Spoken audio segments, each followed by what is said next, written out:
بسم الله الرحمن الرحيم، وبه نستعين على الله نتوكل. سمكة الشخل. الشخل سمكة يمكن انت اول مرة تشوفها او تصادفها، موجودة في الخليج العربي بكثرة، خصوصا بالسعودية، قريبة من السعودية، ولكن متوفر ايضا في الكويت، وفي بالذات في الحر. ويعني انا بسميها السمكة يعني ايه المدمتجيل، لان هي احيانا بيجي لها وقت كده ان انت بتشوفها ماشيه قدامك على وش الماء قريبه، وانت تقعد ترمي لها طعم، ترمي لها ما ادري شنو، وهي طالعه كده يعني بعناد، عنيده بجد، سخيفه. اه طريقه صيدها يعني اغسل ايدك بالموضوع انك تصيدها يعني بمدار وسناره الى اخره، لا، انتهت. صعبة، صعبة. فمها صغير جدا، مالها أسنان، ليها طبقتين من الأسنان، سبحان الله. لو فتحنا مع بعض نلاقي السمكة ليها، بس هي لسه صاحية، الله يسترها.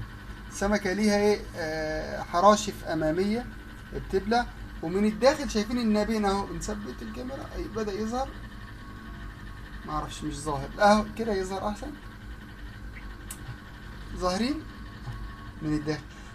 بيسموها من ذوات الفمين، يعني طبقة أمامية وطبقة خلفية.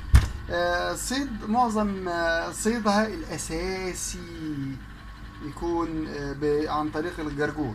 الجرجور صيده، على فكرة السمكة لا وزنها تقيل، وهي سمكة تؤكل، سمكة تؤكل، بس بخلي بالك من شوكتها، لأن شوكتها صعبة جدا.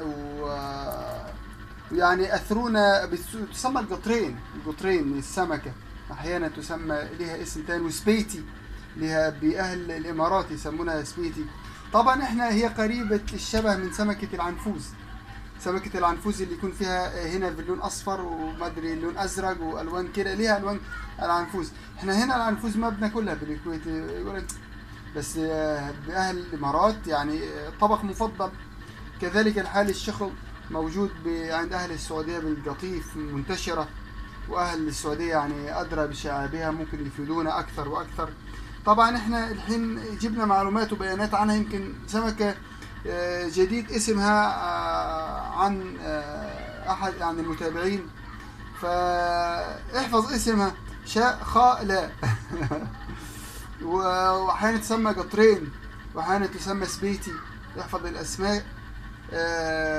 بس انت اثبت في الكويت على اسم الشخم. سمكة لا يعني رقم واحد، حلوة بالامارات، يعني كل مكان وله يعني لكل مكان الاذان، ولكل وقت اذانه. ونراكم على خير في مقطع اخر، والسلام عليكم ورحمة الله وبركاته.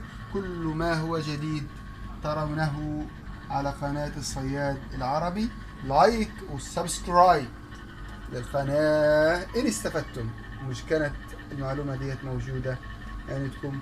ونراكم على خير، ورمضان كريم 2019. الله أعلم أنت بتشوف المقطع دي في أي عام، إحنا نكون من الأحياء أو الأموات.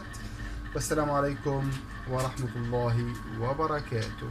الصياد العربي.